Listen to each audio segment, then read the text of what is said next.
সকাল সকাল ঘুম থেকে উঠে স্নান সেরে সুন্দর করে শাড়ি পরে সবুজ চুড়ি পরে আজকে আমি রেডি, কারণ আজ আমি করব শ্রাবণের প্রথম সোমবারের পুজো। তো যেহেতু আজকে প্রথম সোমবার, আজ থেকে আমি 16 সোমবারের ব্রত চালু করছি। তো সেটার জন্য 16 সোমবারের ব্রতের পুজোটা তো একটু লং, সেটার জন্য একটু সকাল সকাল উঠতে হয়েছে। তো পুরো পুজোটা আমি তোমাদের দেখাতে পারলাম না, কোনো একদিন সময় করে দেখিয়ে দেবো। তো দেখো আমার ঠাকুর ঘরটা আমি কি সুন্দর করে সাজিয়ে নিয়েছি, নিয়ে এখন আমি বসে আছি পুজো শেষ করে প্রসাদ বাচ্চাদের মধ্যে বিলিয়ে টিলিয়ে এখন বসে আছি ভূতনাথ যাবো। কারণ যেহেতু তোমরা অনেকেই জানো যে ভূতনাথ হচ্ছে আমার সেই জায়গা যেখানে আমি কষ্ট পেলেও যাই, মন ভালোতেও যাই, সব কিছুতে তো আমাকে যেতেই হবে এখানে। তারপরে একটা গঙ্গা জলের ঘট নিয়ে তার মধ্যে একটা পদ্ম ফুল নিয়ে, যেহেতু বাবার পদ্ম ফুল খুবই পছন্দ, আর সত্যি বলতে আমারও পদ্ম ফুল খুব ভালো লাগে। তো আমি এখন লাইনে দাঁড়িয়ে আছি, মন্দিরের লাইনে।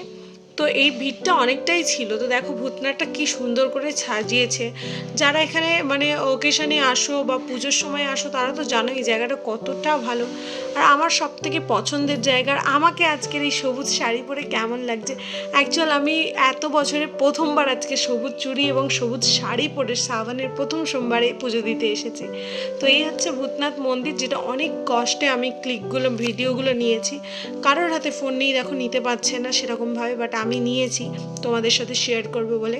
এটা হচ্ছে মন্দিরের ভেতরের প্রাঙ্গণটা। তারপর ওখানে পুজো টুজো সেরে আমি বেরিয়ে পড়লাম অফিসের জন্য, বিকজ আমাকে তো অফিসে আসতেই হতো। আর এই হচ্ছে আমার ওই দিনের লুক। টোটাল আমাকে কেমন লাগছে জানিয়ে সবাই।